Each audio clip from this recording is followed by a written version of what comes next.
Since the first official trailer launch in September 2022, the title of the upcoming Tears of the Kingdom has set a wave of theories off within the Zelda community about whether or not Tears of the Kingdom will be the last Zelda game in the current timeline of the Zelda universe. The timeline was established in 2011 in Nintendo's publication Hyrule Historia, in which for the first time in the existence of the Zelda series, every Zelda game was given a place within the history of the series. Some of these entries made perfect sense, Majora's Mask being set directly after Ocarina of Time and within the Child timeline, but others, like the entire inclusion of the Downfall timeline, have remained relatively contentious, but with the biggest issue with the timeline to date seeming to be Breath of the Wild's placement.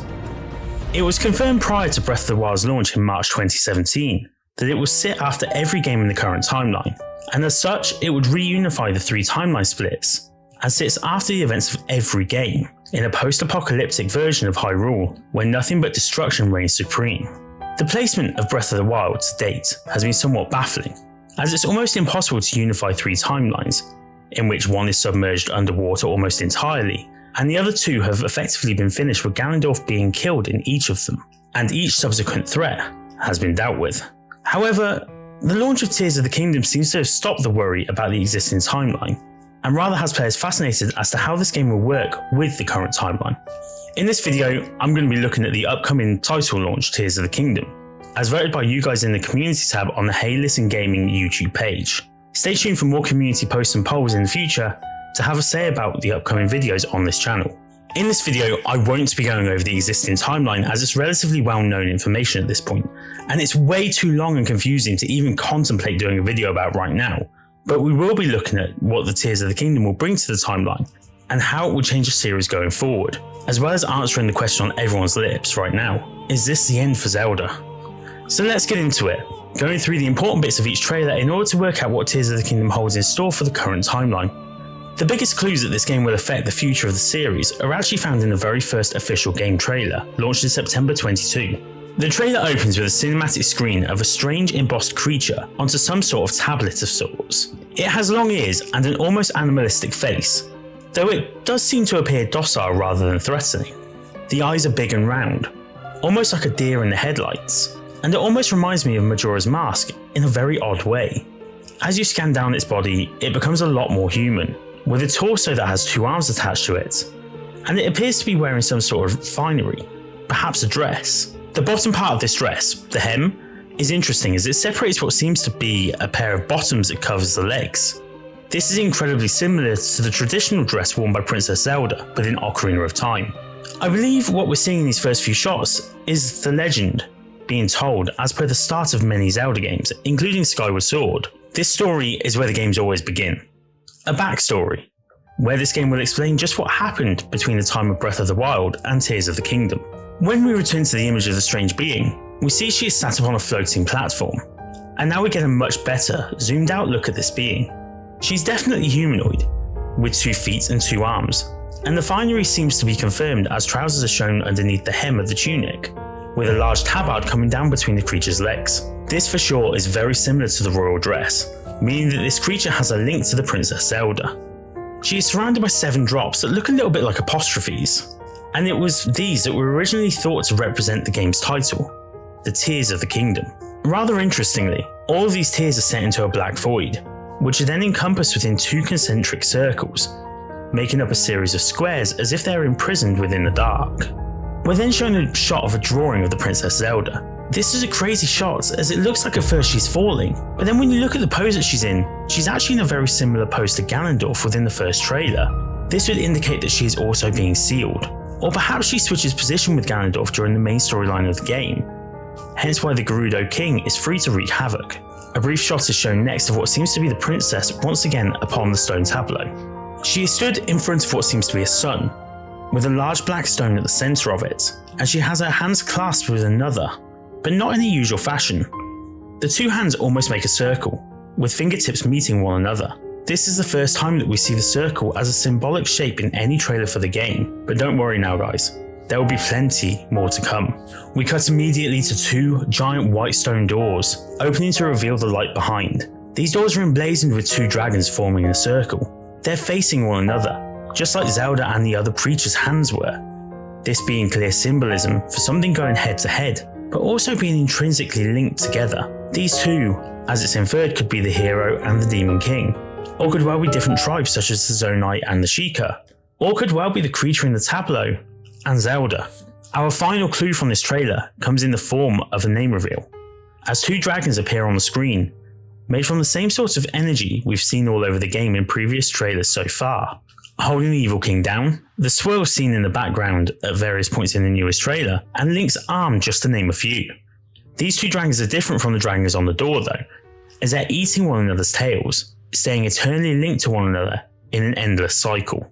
This symbol is called an Ouroboros, and while usually depicted with one serpent devouring its own tail, these two dragons are more likely to represent the pairings that we will have within this game that are seen as eternal. With these clues, we have a few little nuggets of information. So I'll recap quickly before moving on to the latest trailer. We have a constant theme of circles, whether they be concentric, which would indicate madness, or with two elements either eating one another or meeting in the middle, such as the Ouroboros. These eternal circles are seen as a constant cycle, and this will be really important for later on. So now we look at the trailer that we've just got our hands on, and seriously, this lays some major groundwork for what is to come for us. Now there is a lot in this trailer for us to go through, and a lot of it I did cover back in my trailer breakdown episode, so I'll just try and pick out some of the key points. As we open the trailer, we see a green Zonai swirl in the bottom centre of the shot, right next to a pool of malice. This green swirl could be a number of things, and in my trailer breakdown episode, I stated that these could be possible areas that could be new versions of shrines. This seemed to be the most likely idea at the time, but there's something not quite right about that thought also. Later on in the trailer we get a proper look at one of these swirls. When we get to Hateno village, we see that the swirl is rising from what seems to be a rock that's in the ground, pointing upwards. And then at the end of the trailer we see a rock fall to Hyrule, with a stream of green-blue energy flowing from it. So let's put this together quickly. It would seem as if these rocks fall to Hyrule from the sky, or Skyrule, depending on what you want to call it. These rocks then glow with a green-blue energy when they hit the ground. And it would seem as if these are going to be key game mechanics, as they're just about everywhere that you turn by the seams of things. These could be a number of things, but one of the most interesting ideas that I could think of was that perhaps these stones have fallen from the sky due to an event happening in Skyrule. This event must have been facilitated by Link, but how they will work yet remains to be seen. The idea is though, that potentially Link uses these stones that are falling, or have already fallen, to access different areas within the game. We already know for certain that we will be travelling to Skyrule, as we've seen this within multiple trailers, but I'm not so sure that Link would be travelling up to the skies in order to drop more stones down to the planets. That doesn't quite add up, and I think something is missing here, something that is actually more obvious than it seems. The second trailer for the game, the teaser trailer that was dropped at E3 2021, showed a different Link to the one that we currently have in the final build of the game. This could well have been because of build differences, but it seems odd that such a different looking Link, one with much longer flowing hair, a more feral look as it were, and with two arms despite one looking blackened, possibly due to the malice from Ganondorf affecting it. Though this isn't perfectly clear, as in a later shot it looks like it could just be a dark glove on his arm. The Zonai magic arm is then shown, and then a shot of our current design of Link using what seems to be a version of Status, before then using the arm as a flamethrower against an underground worm-like enemy. A water droplet is then shown in reverse time, before Link rises to the underside of a stone platform, before phasing through it. We then see in this trailer the first sight of Hyrule Castle being lifted towards the sky, by what seems to be the power of Malice. However, this isn't concrete, as the Malice may not be lifting the castle as much as it might be released by the castle's movements. It is clear from the shots that this is where Ganondorf is housed, which would make perfect sense given the significance of the castle throughout the series. Hyrule Castle is then seen from afar, lifted completely from the ground. Wow, this trailer has so much to go through. It's kind of crazy. First of all, we need to take a proper look at this feral Link situation, as I think this is actually a really good clue for what we're going to expect in the game, and also a really good clue as to how the timeline works within this game. This Link is undoubtedly different to any other that we have seen in any other trailer for the game. Not only that, but the locations where he's seen are also very different. See, Hyrule in this game is pretty much a dead, dank land. But whenever this Link shows up, things are very different. Everything looks more green, more vibrant, and even the monsters are different. They are as they were before the malice affected them. The bokoblins have their usual horns instead of what look like serrated knives on their heads, and even birds pop out when you walk past them. This is not the land we are seeing in the rest of the trailer, and in fact, it looks like a time from further before even the Guardians took over the land. This land could well be the land of the first hero, from before Skyward Sword, and this could be the first hero that we're playing as here. And it could well be that this game will once again handle time travel. I think that's where our blue and green swirls come in. At first, like I said before, I thought these were shrines, or a version of shrines. But what if there are points in which you can travel back in time to the time of the first hero? Blue as a colour has often been signified to represent the dead, and green is the colour of magic. So it could well mean that these portals are transporting Link to a land long dead via the means of magic. Or they could well be being used to bring back areas that have long died into the new world, such as Sky Islands. I bring this up because when we first see the blue and green swirls above certain areas, such as within Hyrule Field, there is nothing above these areas. However, later on in the same trailer, we see a deactivated stone with no swirl around it. It would appear as if whatever Link has had to do with this spiral is complete, and now there's an island located up above. Using this logic, I could see the spirals leading to puzzles or enemy gauntlets, really similarly to how shrines worked in Breath of the Wild. And this makes good sense with the sheer number of them. I mean, in this trailer alone, we see a massive number of them. They appear to either take the place of shrines or be located close to where shrines were previously.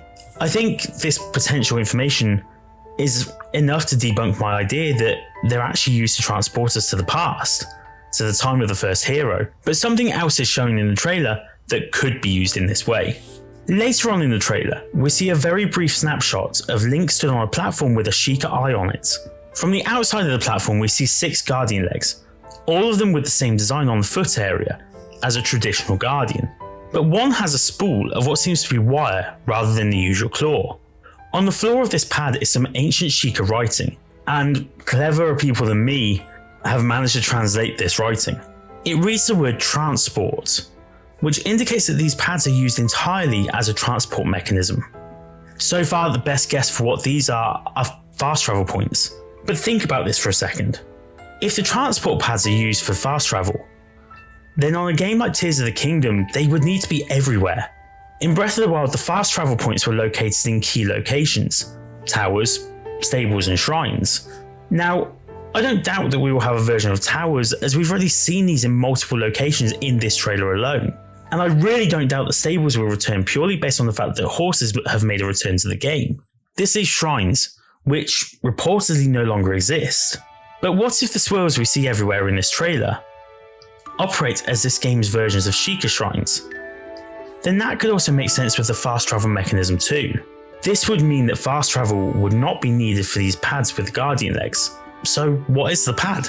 Well, there's 2 potential answers to this. The first is that these pads are used to activate the new vehicle crafting mechanic that we see within the game in multiple locations. This could well be the case, but I actually think we are more likely to see someone like Pura be responsible for this, as we need to give her a reason to exist within this world without the Sheikah slate being her raison d'etre. Interestingly, the slate does exist in this world, we just haven't seen it in this trailer. However, we do see it on the Japanese Twitter page for Zelda Tears of the Kingdom, where we see some new artwork that we've never seen before. We see Princess Zelda holding a torch as per the first trailer to the game in one hand, and in the other hand, the Sheikah slate, indicating that she wields it in this title. But to what effect is unknown. Perhaps we will have sequences in this game where we actually play as Princess Zelda, or perhaps she is using it to access her former memories, in order to see where she must go next on her personal quest. This wouldn't be where Impersista will come in though, as I think her time with the slate is done. We see a big sweeping shot of the lab that she takes pride in early into this trailer, but interestingly the shot sees the building look heavily abandoned, with even the blue flame that we worked so hard to light in the original game extinguished, which means that the Sheikah Forge is no longer working. This could well be used in some form of a quest to reactivate the Forge, in order to be able to create our goodies for traversal. The other answer is that these pads are used to transport Link, quite literally. I could see Link pulling on this cable as it were, causing the magic of the pad underneath him to come to life with the whirring of ancient magic. It's through these that he spiritually transported to another time, a time when not everything is dying or decayed, a time in the skies where birds still fly, and even monsters seem to get along, as we see a herd of bokoblin in this area literally living on top of a talus. The events that then take place in this area pave the way for change within the new world of Hyrule, which our current Link is looking to save. In fact, due to having two different Links, I'm fairly sure that we will see time travel play out in this game, and I'm even more sure now that we've got to see the latest trailer. In the new trailer, we see a shot of someone. We don't know who it is, but they're taking the hand of the Zonai arm that seems to be responsible for both entrapping Ganondorf and acting as a vessel of power for the current hero of the kingdom. This person is dressed in a dress, and as we scale down her body, a blue tabard is revealed, with ancient lettering upon it. To the left and right of this tabard are two pieces of jewellery that are eerily familiar, the magic apostrophes, or Tears of the Kingdom that we saw around the creature in the tableau in trailer 2. So, what does this all mean exactly? Well, it means that this creature and the person in the shot are likely one and the same. They are dressed the same, they are both surrounded by the teardrop shape, and they both have an air of regality to them, even if one is a carving. Since this trailer came out, almost every Zelda theorist has landed on the idea of this being the goddess Hylia. But what if it isn't? This character is dressed in the royal clothing of the princess of the royal line. This character seems to be completely human, though we don't see its face, so it may not be. This could well be Princess Zelda, but not the Zelda that falls into the endless void in the first trailer.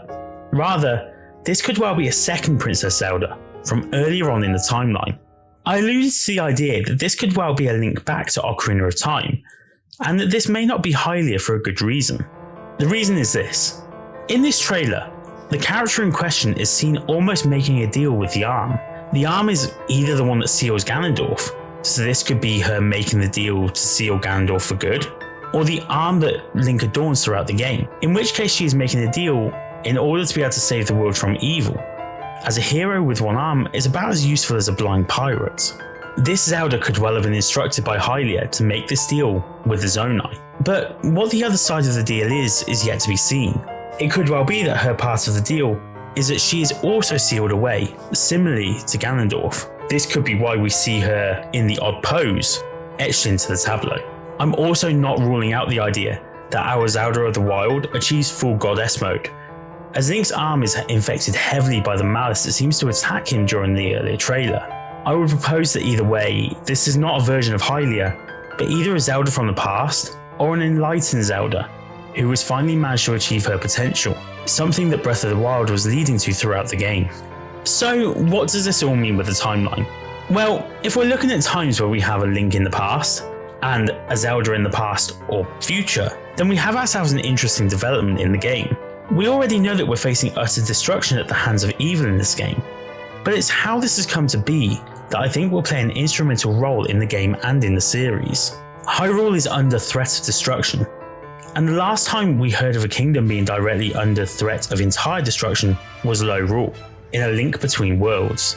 This was at threat because the Triforce had been destroyed. Of course, the duo of Link and Zelda from Hyrule helped to save the day, and they helped to restore the Triforce of Lorule by utilising Hyrule's very own triple triangle of power, wisdom and courage. But since those days, the rifts to Lorule are closed, and there's no further access to the mirror world of Hyrule. And this world, the real Hyrule, is now under a real threat of destruction. I believe that this game has the Triforce be fully at threat, not just with the evil trying to collect it and wish upon it, but to fully destroy at least one chunk of it. I mentioned this in my last video, and was met with comments about how if the Triforce is destroyed, then wouldn't that spell the end for Hyrule? And yes, it would. Hence why we're talking about this potentially being the destruction of the lands that we've come to know and love. And that is what drives this game forward. Zelda games generally follow a formula, where the kingdom is at peace until a calamity occurs. There's usually then a series of trials as such that Link must overcome before managing to fight the evil after his skills are all awoken as the chosen hero. This game would be no different, as the world is facing destruction at the hands of an old evil that's been awoken. Link must then gather the tears seen in the etching at the start of the first trailer, and with those, we could potentially see Link's true power and the Master Sword's true power awaken. However, as they head underground to destroy the evil, things go awry, and Zelda is cast into a black hole, and Link is attacked by Malice, as seen in the first teaser trailer. The arm that is affected is his right hand, and Link's sword arm changed after Skyward Sword to his right hand, in order to better suit motion controls. Link's sword arm is also the arm that the Triforce is often rested upon, as we see within Ocarina of Time when Link obtains the Triforce just before the battle with Ganondorf. As such, I believe that the Triforce of Courage is destroyed in this section of the game, and our job as the hero is to reforge the Triforce of Courage, in order to reform the Triforce and save the lands. He does this via the use of the 7 Tears of the Kingdom that are seen on the tableau, with our image of Princess Zelda all over it. Another idea circulating around is that because we see Zelda fall, and we have an image of what looks like an unconscious Zelda on the etched tableau at the start of the first official trailer, that she is potentially killed. Hence the Triforce of Wisdom being destroyed, and therefore Link must travel through time in order to make sure that this event never happens, essentially rewinding time or bringing back an old incarnation of Zelda via the use of time travel. I'm not as convinced about this, as it feels almost too obvious given the clues that we've got so far, and we've seen a couple of contradictory shots.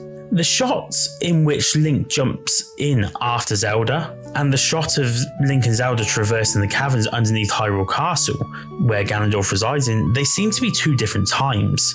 One before Link loses his arm to Malice, and one afterwards, where Link has the new magical, potentially Zonai arm. I think the Triforce being shattered is more an effect of Link's arm being destroyed than Zelda dying. Either way, I think we are looking at the Triforce being broken, and as a result, the kingdom being under threat of destruction, hence the double entendre in the naming of the game. The Tears of the Kingdom referring to the 7 artifacts that we must obtain throughout the game, and the metaphorical Tears of the Kingdom, the effect of a kingdom that is in so much danger that fear, upset and unrest takes over the people that remain. I do believe that our game will centre around the idea of rebuilding the Triforce that has shattered in order for the final wish to come into play, the end of Ganondorf. But in wishing away the evil, we are taken on a completely circular path back to the start of the age of the first hero, where evil first takes root. This would in essence not end the timeline as such, but rather turn it into a complete circle, a never-ending loop, which is indicated by the game's logo, the Ouroboros. We finish with the Tears of the Kingdom, and end up back prior to the events of Skyward Sword. If we're closing the loop though, does this mean that this is the end of the entire series? No. The Zelda franchise is way too popular for it to end just with this game, and with Breath of the Wild selling over 29 million copies to date, and Tears of the Kingdom potentially looking to outdo the sales performance of its predecessor, I can't see Nintendo ending this beloved franchise. Rather, new titles would come in and nestle into positions in between times in the timeline. We still need to know what happens fully in the time span of the first hero, with something a little more fleshed out than a small manga story to fill the gaps. And we could also fill in other areas of the timeline after the split. I also think that we could open more timeline splits as well, as surely if time travel is indeed involved in Tears of the Kingdom, we could well see more paradoxes open due to temporal anomalies caused by the changing of events in different time periods. Thank you guys so much for watching and supporting this channel so far. If you like the content so far, please leave a comment down below, and don't forget to like and subscribe. I'm loving seeing this community grow. So please, if you haven't done it already, get involved with it. I love to hear your opinions. Bye!